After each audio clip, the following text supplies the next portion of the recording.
You know what I noticed? The arguments for freedom, liberty, thinking for yourself, these are arguments that don't appear anymore.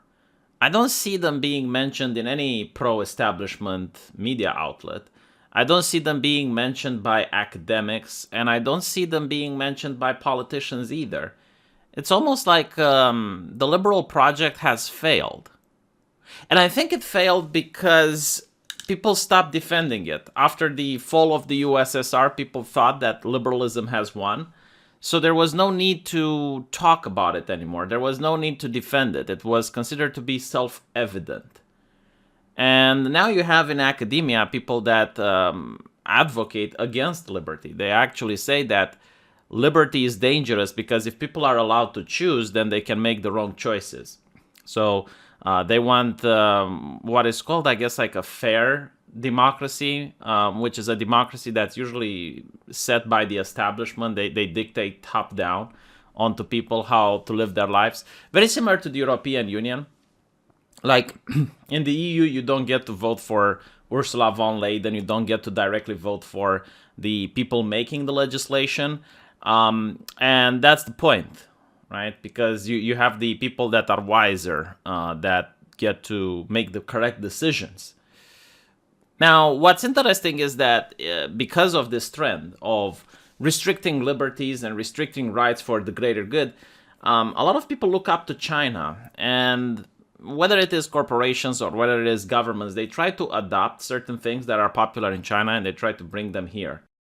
For example, I remember when COVID just started and pictures from China would come up with ghost cities because everyone was forced to stay indoors, people taken to the hospital by force, quarantine measures on the healthy being instituted, and so on and so forth. And a lot of people on the internet were laughing at it and they were like, oh, wow, that must be so bad to live under a communist regime because no one would do that here. Well, who's laughing now? A lot of the practices, in fact, I think the entire practices regarding the pandemic were imported from China. So yeah, I'm a little bit concerned now because I just don't see anyone that is pro-establishment in my country or in the English-speaking world to defend liberties and freedoms anymore. It's almost like liberty and freedom is an inconvenience concept when it comes to implementing the correct policies by the correct people. So I look a little bit with concern when I see that China is creating its own digital currency because I'm afraid that in time, if it is deemed to be popular and if it's considered to be successful, it might be imported here. So there's two interesting things about this digital currency because, well, digital currency already exists, but like the one in China, it has two interesting particularities. The first one is that it's traced, so you don't get any anonymity. Everything you do with it is absolutely 100% traceable. And the argument they use is that it's important for the government to know what people do with their money so they don't skim on taxes, so they don't commit criminal activities. Like the government needs to know. And the problem with this is that in Romania, where I live, we already have something very similar. The government can't really trace everything you do with your money, but they force stores and business owners to not accept payments over $1,000 unless it goes through a bank. So if you want to buy an expensive TV, if you want to buy an expensive refrigerator, if you want to buy a house, you're going to have to do a bank transfer. And the wage you get from a company also has to go through a bank. And the main problem with this is that the banks are also forced by law to give all their data up to the government. In other words, it's like a fiscal dictatorship. If the government would want to zero in on me, it would know where I spent my holidays, it would know what I purchased, it would know everything there is to know about me without even my approval. Like they don't even need my consent. They can do this on a daily basis. So with this level of control, you would think that there is no corruption in Romania. You would think that money is not being used for criminal activities in Romania. And this is where you'd be wrong. because usually these measures are not done in order to police the establishment or to police the wealthy corporations. These measures are done to police the peasantry and to also police people that might want to become the new establishment. So whether we're talking about political opponents, political dissidents, populists, it doesn't really matter. Basically, they're going to make absolutely sure that you don't have any irregularities when it comes to your finances. Now, if you're part of the establishment and you have a lot of irregularities, well, they're just going to look the other way. So that's one of the main problems with money being 100% traceable, is that it's not being done in order to make sure that everyone pays their taxes. No, it's being done in order to protect the establishment, like pretty much every single legislation that comes out during our time period. The other more scary thing, and I think this is something that communists will really love, and I already know a lot of people with the rose in the bio and the hammer and sickle and the pronouns that already love this idea. I mean, they're salivating over it, and I think they're going to do their best in order to push it in the United States. I don't know if it's going to manage to ever catch on, but maybe in like some blue states. But it's the idea that if you don't spend your money, they lose value. So when you get this digital currency, this digital yuan, let's say it has $1,000 worth of value. And if you don't spend it within a couple of months, it starts to devalue. Now, the idea the communists like this is because they view it as being against greed. They view it as creating a more equal outcome, I suppose, because now you are not going to have like people that hoard a huge amount of wealth in order to leave it as an inheritance for their children, something that communists really despise. They don't like the idea of inheritance. And that's how they think, that it's going to create more equality, right? Because now people are going to have to spend their money right away.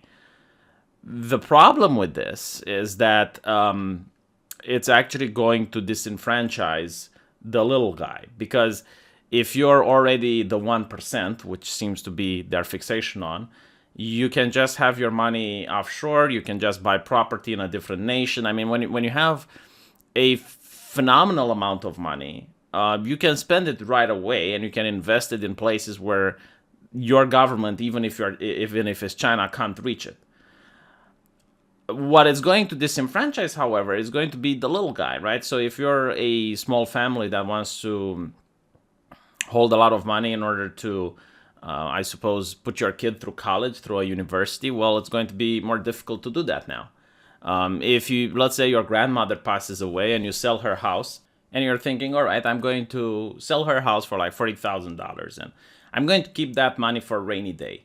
I'm going to keep it for in case I get sick, or I'm going to keep it in case I lose my job and I can have like some money until I get a new job.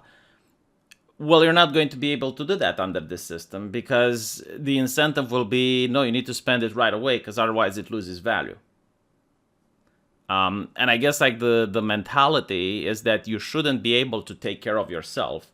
You shouldn't find ways in order to try to take care of yourself. You should allow the state to take care of you.